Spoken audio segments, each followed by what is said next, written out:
ಎಲ್ರಿಗೂ ನಮಸ್ಕಾರ. Welcome to SP collection. ಈಗ ನಾನು ತೋರಿಸ್ತಾ ಇರೋದು ನಿಮಗೆ 3 ಪೀಸ್ ಡ್ರೆಸ್. ಇದು ಅಂಬ್ರೆಲಾ ಡ್ರೆಸ್ ಬರುತ್ತೆ ನಿಮಗೆ. ಇದು ನೆಕ್ ನೋಡಿ, ಈ ತರ ವಿ ನೆಕ್ ಅಲ್ಲಿ ಬರುತ್ತೆ ನಿಮಗೆ. ಫ್ರಂಟ್ ಈ ತರ ಕುಚ್ ಕೊಟ್ಟಿದ್ದಾರೆ. ಸ್ಲೀವ್ಸ್ ನೋಡಿ ನಿಮ್ಗೆ ಈ ತರ ವರ್ಕ್ ಕೊಟ್ಟಿದ್ದಾರೆ ಸ್ಲೀವ್ಸ್ಗೆಲ್ಲ ಕೆಳಗಡೆ. ನಿಮ್ಗೆ ಇದು 2 ಸೈಡ್ ಪಾಕೆಟ್ ಬರುತ್ತೆ ನಿಮ್ಗೆ. ಪ್ಯೂರ್ ಕಾಟನ್ ಮಾತ್ರ ಇದು. ಡಿಸೈನ್ ನೋಡಿ ಈ ತರ ಫಿನಿಶಿಂಗ್ ಬರುತ್ತೆ. ಇದಕ್ಕೆ ನಿಮ್ಗೆ ಪ್ಯಾಂಟ್ ಬಂದು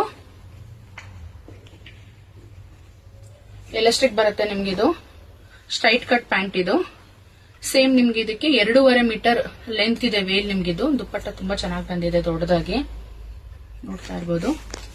ನಿಮ್ಗೆ ಏನಾದ್ರು ಈ ಡ್ರೆಸ್ ಇಷ್ಟ ಆಯ್ತು ಅಂತ ಹೇಳಿದ್ರೆ ಸ್ಕ್ರೀನ್ ಶಾಟ್ ತಗೊಳ್ಳಿ. ಮೇಲ್ಗಡೆ ಬುಕಿಂಗ್ ನಂಬರ್ ಕೊಟ್ಟಿರ್ತೀನಿ, ವಾಟ್ಸ್ಆಪ್ ಮಾಡಿ ಬುಕ್ ಮಾಡಿ. ಸೈಜ್ ಬಂದು ನಿಮ್ಗೆ ಇದು M to XXL ವರ್ಗೂ ಅವೈಲೇಬಲ್ ಇದೆ. ಪ್ರೈಸ್ ಬಂದು ನಿಮ್ಗೆ ಇದು 1850. ಓಕೆನಾ? ಯಾರಿಗಾರು ಇಷ್ಟ ಆಯ್ತು ಅಂದ್ರೆ ಬುಕ್ ಮಾಡಿ. Thank you.